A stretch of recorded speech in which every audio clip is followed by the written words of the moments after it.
Bangladesh, but इसलिए उसका नाम बदल होके अब मुगलिस्तान हो गया।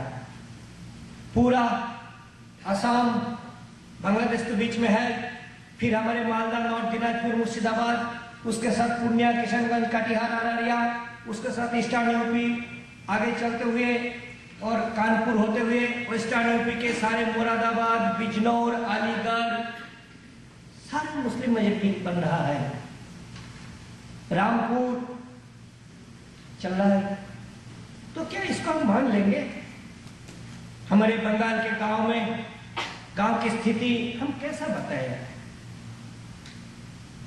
एकदम बॉर्डर के एरिया में गाय है, लोगों के घर में गौ है, तो रात को मुसलमान उसको लूट करके ले जाएगा। इसलिए बीएसएफ का जो कैंप्स रहता है, बॉर्डर सिक्योरिटी फोर्स, गांव के लोग जाकर, बीएसएफ कभी कभी अच्छे होते हैं, तो अपने कैंप में वो गाय को, वो किसान अपने गाय को रख देता है, फिर सुबह आकर लेके जाता है। तो मुसलमान कहता है कि टाका रख भी बैंक के, गोरू रख भी कैंप पे, मतलब तू पैसा तो रखेगा बैंक में, हिंदू से कहता है, और तेरा गौ रखेगा कैंप में, बीएसएफ का कैंप में, बहू कहाँ रखेगा? बहू यानी पत्नी को। बांग्ला में कहते हैं टाका रख भी बैंक के, गोरू रख भी कैंप पे, बहू को थाई रख भी, तेरे बीबी को कहाँ रखेगा तू? इसलिए हिंदुओं को एग्रेसिव होना, इसका कोई अल्टरनेटिव नहीं है। हमें पढ़े लिखे लोग, बुद्धिजीवी एलिट क्लास, उनके उपदेश पर अगर डिपेंड करके रहना पड़ेगा तो हमें दोबारा देश छोड़ना पड़ेगा, जिसके लिए हम तैयार नहीं हैं। हम हिंदुओं में एक नई हिंदू युवा में, मुझे पता है कि जो एजेड पर्सन है उनको दिमाग का कुछ बदल मैं नहीं कर सकता हूँ, इसलिए हिंदू युवाओं में हम ये सोच कि भाई अब पीछे नहीं हटना, इसको हमें लड़ाई को आगे बढ़ाना है, लड़ाई लड़ना है, यह हम कर रहे हैं। आपसे छोटा सा एक संस्मरण में शेयर करना चाहता हूँ। पिछले साल मेरे ये दूसरे बार यूएस आना हुआ, पिछले साल भी आया था, तो जाने से पहले एक बार लगा ग्राउंड जीरो देखना है, तो ग्राउंड जीरो देखने के लिए दिन भर बिजी था, रात को 12 बजे हम ग्राउंड जीरो जा रहे थे, तो जानता नहीं था, इसलिए लोगों से पूछना पड़ता था, और न्यूयॉर्क में काफी लोग मिलते भी आए सड़क पर रात को 12 बजे, तो हम 2-3 लोगों से पूछते पूछते आगे बढ़े। फिर लास्ट में एक कॉर्नर पे 2 ही व्यक्ति खड़ा था, एक थोड़ा हाइट ज्यादा, एक थोड़ा मिडिल हाइट का, तो हमने पूछा शीशा उतर के कि वेयर इज ग्राउंड जीरो, तो उसने बताया जस्ट 2 ब्लॉक्स आए, बोला अरे थैंक यू। फिर एक ने बताया जिसका थोड़ा मिडिल हाइट, उसने बताया आर यू मुस्लिम, मुझे पूछा, तो मैंने थोड़ा जोश से बोला नो, ऐसा बोला, उसने बताया व्हाई नॉट। मैं हैरान हो गया। फिर उन्होंने गाड़ी चल दिया था, और मुझे अंग्रेजी तुरंत कुछ रिएक्ट करने का उतना अंग्रेजी भी आता भी नहीं है, तो मैं हैरान हो गया कि फिर मैंने पूछा कौन है भाई, तो बताया चेहरे से लगता है कि वो कोई टर्की मुस्लिम होगा, इट इज गेस ओनली, लेकिन द फैक्ट इज कि one person is telling why not. Ground zero से बिल्कुल नजदीक खड़ा होकर रात को 12 बजे एक मुसलमान ऐसा कह रहे हैं। अभी इस साल कलकत्ता में बुक फेयर चल रहा था, कलकत्ता में बुक फेयर बहुत जोर शोर से होता है, एक मुसलमानों का स्टॉल लगा, उसके सामने एक यंग पर्सन, कोई 18-19 साल का है, एक उर्दू में प्लेकार्ड लेके खड़ा है, पर कैंपेन पब्लिसिटी प्लेकार्ड लेके खड़ा है। तो हमारे कार्यकर्ता जा रहे वहां गया, बोले क्या लिखा है इसमें, मतलब ऐसे ऐसे किताब का कोई प्रचार है बारे में है। तो हमारे वर्कर ने उस लड़का से पूछा यहाँ तुम ये सब क्यों लगाते हो, कोई तो समझता नहीं है यहाँ पर उर्दू, ये लगाने से क्या मतलब है। तो उसने कॉन्फिडेंस बताया आज नहीं समझते काल समझेगा। अब देखिए, मैं जब ये घटना सुना, मैं न्यूयॉर्क के इस घटना से उसको रिलेट किया आप कृपया इसको थोड़ा डीपली सोचें कि जो इस्लामिक उम्मा कहते हैं, उम्मा इस्लामिक ब्रदरहुड, पूरे दुनिया का मुसलमानों को एक सूत्र में वो बंधा है। एक प्रकार की साइकोलॉजिकल ट्रेनिंग हो रहा है।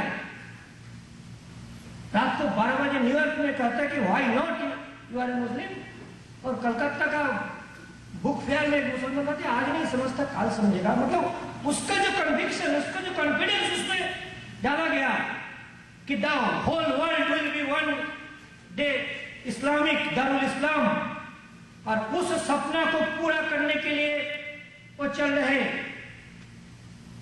और शायद कल ही मैं स्वामी जी से या किसी से सुना कि India is the unfinished chapter of Islamic history and they are going to finish it, that is from Mecca to Indonesia. ये जो इस्लामिक एक लैंड बना है, इसके बीच में इंडिया नॉन इस्लामिक, टूटा हुआ India, partition India non Islamic रूप में रह गया। इसको दारुल इस्लाम में कन्वर्ट करना, ये उनका सोच है, संकल्प है। लेकिन उसका पहला खतरा क्या नागपुर नहीं जाएगा? हैदराबाद सिटी में 40% मुस्लिम है, हैदराबाद सिटी नहीं जाएगा। कश्मीर गया, next target is Assam and Bengal and north Bihar. इस बात की रियलाइजेशन समाज के ऊपर स्तर में होना चाहिए। जब ऊपर स्तर में होगा तब नीचे स्तर में इसको रोकने के लिए जो लड़ाई, उस लड़ाई को मान्यता मिलेगी। इसलिए हमने जो काम शुरू किया उसका दो ही कार्य है कि गांव-गांव में सामान्य हिंदू, अनपढ़ हिंदू, उन पर जब अत्याचार होते हैं और जब थोड़ा कुछ प्रतिकार करने का कोशिश करते हैं तो समाज के वातावरण ऐसा है कि उसको दबाया जाता है। No no no no, communal harmony, communal harmony. अरे भाई वाह है रे, किसी थानेदार के पास गया या नेता के पास गया, इसका रिप्लाई क्या मिलता है? Communal harmony, communal harmony maintain करना है। रेप के बारे में नहीं, वो बाद में।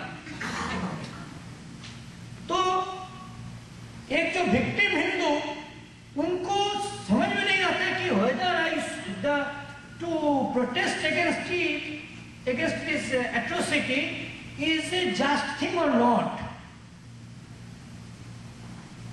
इसलिए हमारा प्रथम काम है कि हिंदू को इसका प्रतिकार, प्रतिरोध और प्रतिवाद करने के लिए उनको मॉरल सैंक्शन देना कि ये तुम जो कर रहे हो वो ये सही काम है, तुम्हें करना चाहिए, ये नेचुरल है, ये हक है। उनको मॉरल सैंक्शन देना। और दूसरा, उनको मदद करना, सपोर्ट करना। और सपोर्ट तीन चार प्रकार की होता है। पहले तो उनके पास जाना, वो स्थान विजिट करना, फिर वो प्रशासन तक अनेक बार पहुंच नहीं पाते, पहुंचते भी प्रशासन उसको लात मार के भगा देता, तो प्रशासन में जाकर, एडमिनिस्ट्रेशन में जाकर ठीक ठाक कंप्लेंट दर्ज करना, उसका कुछ भी टेक्निकलिटी है, वो सब हमने ये किया। तीसरा काम है कि वो जब लड़ाई लड़ता है तो कोई बंद होता है, अरेस्ट होता है। मुसलमान अरेस्ट नहीं होता है, हिंदू अरेस्ट होता है। तो उस समय उसका 100% कानूनी सहायता करना, उसका जमानत के लिए व्यवस्था करना, वकील देना, जेल में है तो जेल में देखरेख करना, और उसके बाद उसका परिवार को मदद करना। और उसके बाद कि और लोगों को लेकर, क्योंकि हिंदू का दुख उसका अकेला का होता है। हमारा काम इतना है कि एक हिंदू महिला पर रेप हुआ है, अत्याचार हुआ है, तो उस एरिया के 500, 1000, 2000, 5000 हिंदू की इकट्ठा करके प्रोटेस्ट करना, रोड जाम करना और उसका कुछ न कुछ प्रतिकार कराना। और हमें ये देखने को मिला है कि थोड़ा सा मदद से, जबकि हिंदुओं को, विक्टिम हिंदू को लगता है, प्रोटेस्टर हिंदू को लगता है कि हमारे पीछे कोई है, हमारे साथ कोई है, तो बहुत ही उत्साह के साथ और डिटर्मिनेशन के साथ वो इसका प्रतिकार में लगता है, लड़ाई में लगता है। तो वो काम हमें करना है। एक छोटा सा रिक्वेस्ट, यहाँ डॉक्टर स्वामी है, डॉक्टर स्वामी जो जो विषय हाथ में लिया है इसमें वो मैंने उसका लॉजिकल एंड तक पहुंचा है। अभी 2011 का सेंसस पूरा हो गया और मेरे मन में बहुत ही डर है, शंका है कि गवर्नमेंट इस सेंसस का रिपोर्ट जब निकलेगा तो कितना गरीब, कितना अमीर, कितने एससी, कितने एसटी, सब कुछ पब्लिश करेगा। केवल रिलीजियन बेसिस शायद पब्लिश नहीं करेगा, उसका सप्रेस करेगा और हिंदू को समझ में नहीं आया, पता नहीं चलेगा कि खतरा कितना नजदीक आ गया है। इसलिए मैं डॉक्टर स्वामी से पर्सनली रिक्वेस्ट करता हूं कि वो कम से कम ये तो जानना हमारे अधिकार है ना, भाई कितना परसेंट हिंदू है, कितना परसेंट क्रिश्चियन है, कितना परसेंट मुस्लिम है हर जिला में, हर ब्लॉक्स में, हर स्टेट्स में।